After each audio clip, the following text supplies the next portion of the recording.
हे बंद रेशमाचे भाग 9. आनंदचं बोलणं ऐकून नेहाला धक्काच बसला. ज्या गोष्टीची तिला भीती होती तेच झालं होतं. काय करावं तिला कळेना. नव्या आयुष्याची, आपल्या संसाराची बघितलेली तिची सगळी स्वप्न एका मिनिटात नाहीशी झाली होती. तिला वाटलं की जर यांना लग्न करायचं नव्हतं तर यांनी लग्नाचा नकार का दिला नाही. ती मान खाली घालून रडू लागली. तिच्या डोळ्यासमोर आप्पांचा चेहरा उभा राहिला. किती खुश होते आपल्या लग्नामुळे, आणि आता जर त्यांना ते कळलं तर त्यांना काय वाटेल. आणि वृषाली मावशी, त्या तर आईसारखी माया करतात आपल्यावर. कसं सांगायचं त्यांना की तुमच्या मुलाला माझ्याशी लग्न करायचं नव्हतं. याच विचारात तिला कधी झोप लागली कळलं नाही. रात्री बऱ्याच उशिरा आनंद खोलीत आला. खाली फरशीवर अंथरूण घालून तो तिथेच झोपला. दुसऱ्या दिवशी सकाळी नेहाला जरा उशिरात जाग आली. त्याआधीच आनंद आवरून बाहेर खोलीच्या गेला होता. तिनं पाहिलं तर फरशीवरती अंथरूण घातलं होतं, म्हणजे हे रात्री इकडेच येऊन झोपले तर. इतक्यात दरवाजावर टकटक ऐकू आली. तिला उठवायला कोणीतरी आलं होतं. तसं तिनं घातलेलं अंथरूण पटकन गुंडाळून बेडखाली टाकलं आणि दार उघडलं. दारात आनंदच्या काकू उभ्या होत्या. Good morning. झाली का सकाळ? त्यांनी विचारलं.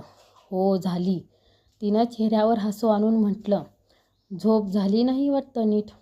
त्यांनी तिच्या चेहऱ्याकडं बघत हसत विचारलं. असं काही नाही. रात्रभर रडून तिचे डोळे लाल झाले होते. चेहराही सुकलेला दिसत होता. तिनं नजर दुसरीकडे वळवली. आवरून बाहेर या, आम्ही आता निघतोय सगळी.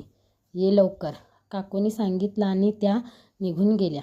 बरं, म्हणून तिने खोलीचं दार लावून घेतलं. थोड्या वेळाने आवरून ती बाहेर हॉलमध्ये आली. घरातील नातेवाईक मंडळी त्यांच्या गावी जाण्यासाठी निघत होती. आनंद आणि नेहाने त्यांना वाकून नमस्कार केला. या आता दोघे वेळ काढून तिकडे, मामांनी म्हटले. हो येऊ ना, आनंद म्हटला. तुला कुठे वेळ असतो यायला, आता बायको आली तर वेळ काढ जरा. त्यांनी हसून सांगितलं. हो नक्की येईन, आनंद म्हणाला. लग्नासाठी जमलेली सगळी मंडळी एक एक करून निघून गेली. आता घरात फक्त वृषालीताई, आनंद, नेहा, मिताली, गीतामावशी आणि 2 ड्रायव्हर एवढीच माणसं उरली होती. घर आवरून ती सर्वजण उद्या मुंबईला जाणार होती. आत्ताच वृषालीताईशी बोलून सगळं सांगण्यापेक्षा मुंबईला गेल्यावर बोलू असं ठरवून नेहा गप्प राहिली. तिला राहून राहून आनंदचा राग येत होता, पण तिला स्वतः शांत केलं. दुसऱ्या दिवशी त्यांना निरोप द्यायला आप्पासाहेब, संगीतात्या आणि घरचे नोकर मंडळी देखील आली होती. निघायची सगळी तयारी झाली. दामू काका आणि गंगामावशी मिळून सगळं सामान बॅगा दोन्ही गाड्यांमध्ये ठेवल्या. नेहानं संगीतात्याला नमस्कार केला आणि ती आप्पाजवळ आली. काळजी घ्या स्वतःची. आता मी नाही तर औषध वेळेत घ्या. डोळ्यातलं पाणी थांबवून ती बोलत होती. तिनं त्यांना वाकून नमस्कार केला. हो ग बाळा, तू नको काळजी करू. आता आनंदराव आणि वहिनीची काळजी घे. त्यांना काय हवं काय नको बघत जा, आणि आशीर्वाद दिला. नेहाला रडू आवरेना. ती आप्पांना मिठी मारून रडू लागली. आप्पाचेही डोळे पाणावले होते, पण तरी त्यांनी तिला लांब केलं आणि तिचे डोळे पुसले. बाजूला दामू काका आणि गंगामावशी उभ्या होत्या. ती जाऊन त्यांना नमस्कार करू लागली तसं त्यांनी तिला उठवलं. ताई काय करताय? आमच्या नको पाया पडायला का? तुम्हीही मला आप्पासारखेच आहात. करू दे मला नमस्कार. तुमच्या लेकीला आशीर्वाद नाही देणार का? असं म्हणून नेहा दामू काका आणि गंगामावशीच्या पाया पडली. त्यांचेही डोळे भरून आले होते. सुखी राहा पोरी, गंगामावशीने तिला आशीर्वाद दिला. आता मी नाही, तुम्ही जपा आप्पांना, त्यांची काळजी घ्या. काही वाटलं तर मला फोन करा कधीही, ती रडत रडत गंगामावशींना सांगत होती. तुम्ही बिनघोर जावा, आम्ही आहोत समधी, गंगाताई म्हणाल्या. नेहाने आपले डोळे पुसले. आनंदनेही आप्पांना नमस्कार केला आणि सगळी गाडीत जाऊन बसली. पाणावलेल्या डोळ्यांनी नेहा सर्वांना हात उंचावून निरोप देत होती. सर्वजण हळूहळू दृष्टीआड होऊ लागले. मुंबईला गेल्यानंतर आनंदचं रुटीन चालू झालं. तो सकाळी आवरून लवकर हॉस्पिटलला जात होता. लग्नामुळे त्याचा खूप वेळ वाया गेला होता. त्यामुळे आता अभ्यास आणि हॉस्पिटल यावर त्याचं लक्ष केंद्रित केलं होतं. नेहाशी तो जेमतेम कामापुरतंच बोलत होता. ती देखील त्याच्याशी जास्त बोलत नव्हती. आपलं आवरून ती गीता मावशींना मदत करायला किचनमध्ये जायची. कधी कंटाळा आला तर पुस्तक वाचायची. उरलेल्या वेळेत इथे एखाद्या अनाथाश्रमासाठी काम करावं असं तिला वाटत होतं. पण त्या बाबतीत आनंदशी कसं बोलायचं हा तिला प्रश्न पडला होता. कारण तिला मुंबईचं काहीच माहिती नव्हतं. एकदा संध्याकाळचा तो लवकर घरी आला. हीच संधी साधून तिने त्याच्याशी बोलायचं ठरवलं. ती त्याच्यासाठी चहा घेऊन गेली. तो हॉलमध्ये सोफ्यावर मोबाईल घेऊन बसला होता. चहा. तिनं त्याच्यासमोर चहाचा कप ठेवला. तसं आनंदने तिच्याकडे लक्ष दिलं. तू का आणलास? गीता मावशी कुठे आहेत? त्याने विचारलं. आहेत आत. ती आत न जाता तिथेच घुटमत राहिली. त्याच्या ते लक्षात आलं. बोलायचं का काही? आनंद म्हणाला. नाही म्हणजे हो. ती बोट एकमेकाशी चाळवत म्हणाली. म्हणजे मला एखाद्या अनाथाश्रमाची माहिती हवी होती. तसं त्याने मोबाईलमधून लक्ष काढून घेतलं. का? त्याने विचारलं. मी आधी काम करत होते ना. मला घरी कंटाळा येतो दिवसभर. त्यापेक्षा मी इकडे एखादा अनाथाश्रम असलं तर मला जाता येईल. तुमच्या माहितीत आहे का कुठे? नेहा म्हणाली. अनाथाश्रम नाही, पण NGO आहे एक. आपल्या हॉस्पिटलमधून आपण दरवर्षी त्यांना फंड ट्रान्स्फर करतो. तुला चालणार असेल तर मी दाखवेन. नेहाला खूप आनंद झाला.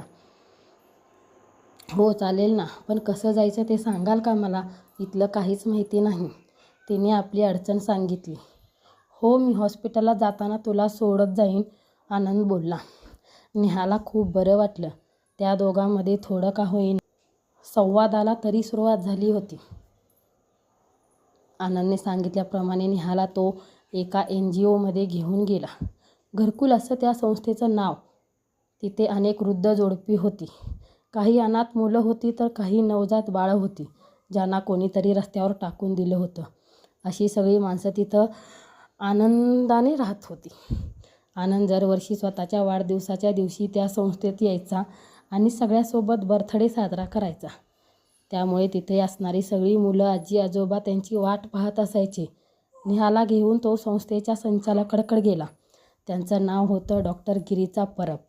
त्यांनी नेहाची आणि त्यांची ओळख करून दिली. आणि तुझं काम झालं की फोन कर असं म्हणून नेहाला सांगून तो निघून गेला. परब मॅडमनी नेहाला त्यांची स्वतःची संस्था दाखवण्यासाठी नेलं. ती संस्था कशी सुरू झाली, मुलांना इथं कसं आणलं वगैरे सगळी माहिती त्यांनी नेहाला दिली. बोलता बोलता त्या वृद्ध जोडपे राहतात त्या मजल्यावर गेल्या. काय मग, तुला आवडेल ना इथे काम करायला? परब मॅडमनी विचारलं. हो, अगदी एका पायावर. मी आधीही अनाथाश्रमात काम केलं आहे, नेहा म्हणाली. अरे वा, मग काहीच हरकत नाही. परब मॅडम खुश झाल्या. एक विचारू का? नेहा म्हणाली. हो विचार की, मॅडम म्हणाल्या. आपण फक्त अनाथ मुलांसाठी नाही का संस्था चालवू शकत? सुरुवातीला जेव्हा संस्था सुरू केली तेव्हा ठरलं होतं आमचं देखील सुद्धा. पण मध्ये आम्ही एका बाळाला आणायला नागपूरला गेलो होतो. तिथे कोणाला तरी मंदिराच्या बाजूला ठेवलेलं 6 महिन्याचं बाळ सापडलं होतं. त्यालाच आणायला आम्ही गेलो होतो. येताना परतीच्या वाटेवर आम्हाला दोघे आजी आजोबा भेटले. आमच्या गाडीखाली दोघेही येत होते आणि वाचले. बापरे, कसं काय? असं का केलं पण त्यांनी? घाबरून नेहाने विचारलं. हो, म्हणूनच आम्ही त्यांना इथे घेऊन आलो. अनाथ मुलांना आजी आजोबाची माया मिळते आणि त्यांना नातवंडाची माया मिळते. तेव्हापासून आम्ही अनाथ मुलं आणि वृद्ध जोडपी किंवा कोणीही एकटे असतील ज्यांना त्यांचं कुटुंब सांभाळत नाही अशा लोकांना इथे सहभागी करून घ्यायचं ठरवलं. मुलंही खुश असतात त्यांच्यामुळे. परब मॅडम तिला घेऊन एका खोलीजवळ आल्या. त्यांनी त्या खोलीचं दार वाजवलं. एका आजीने दार उघडलं. काय आजी, आत येऊ का? त्यांनी दारातूनच विचारलं. अहो मॅडम या की, विचारायचं काय? आणि आज सोबतीला कोण आहे तुमच्या? आजीने विचारलं. यांचीच ओळख करून द्यायला आली. ह्या आपल्या आनंद सरांच्या पत्नी नेहा मॅडम, परब मॅडमनी सांगितलं. आणि या बर्वे आजी, मी तुम्हाला आता येताना सांगितलं ना, ह्याच त्या. नेहाने त्यांना वाकून नमस्कार केला. अगं असू दे, असं म्हणत त्यांनी सौभाग्यवती भव असा आशीर्वाद दिला. छान आहे हो. या आता आपल्या संस्थेसाठी काम करणार आहेत म्हणून म्हटलं सगळ्यांशी ओळख करून द्यावी. आधी तुमच्याकडे आलो, परब मॅडम म्हणाल्या. मग आजीने सगळ्यांना हाका मारल्या आणि बोलवून घेतलं. छोटी मोठी अशी सगळी मिळून 50-60 माणसं होती. नेहाला बघून प्रत्येकाच्या चेहऱ्यावर आनंद होता. परब मॅडमनी तिची सगळ्याची ओळख करून दिली. संस्थेचं काम कसं चालतं ते तिला नीट समजावून दिलं. दिवस कधी सरला नेहाला कळलासुद्धा नाही.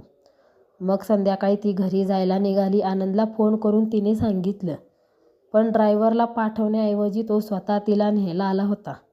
घरकुल संस्थेमध्ये काम करायला मिळणार त्यामुळे नेहा फार खुश होती. त्यामुळे तिला आनंदला थँक्यू म्हणायचं होतं. तो गाडी चालवत होता. तिने त्याच्याकडे पाहिलं. तो आपल्याच विचारात होता. थँक्यू, नेहा बोलली. काय? तो न कळून म्हणाला. तुम्ही मला त्या संस्थेबद्दल सांगितलं आणि दाखवलीत, पण त्यासाठी थँक्यू सो मच, नेहा म्हणाली. असं होय, त्यात काय एवढं? पण मला माहीत नव्हतं तू असं काम वगैरे करतेस ते, आनंदने सांगितलं. कधी तसं बोलायची वेळच नाही आली. लग्न झाल्यापासून आपण मन मोकळे असं बोललोय का एकमेकाशी? ती खिडकीतून बाहेर बघत म्हणाली. तिच्या या बोलण्यावर मात्र काय बोलावं त्याला कळेना. दोघेही एकत्र घरी आले. घरी आल्यावर मात्र त्यांच्यात काहीच बोलणं झालं नाही. जेवून झाल्यावर आनंद टेरेसवरती पाय मोकळे करायला गेला. लग्न झाल्यापासून आज पहिल्यांदाच त्याला असं वाटलं की आपण ह्याच्या बाबतीत चुकीचं वागतोय का? आपणच तिला बावळट, गावंढळ समजत होतो, पण ती खरंच ती तशी नाही. त्याच्या मनात विचार चालू होते. थोडा वेळ वरती फेऱ्या मारून तो खोलीत येऊन झोपला. नेहमीप्रमाणे ती बेडवर झोपली आणि आनंद बाजूच्या सोफ्यावर झोपी गेला. त्यांच्यातलं अंतर अजूनही कमी झालं नव्हतं.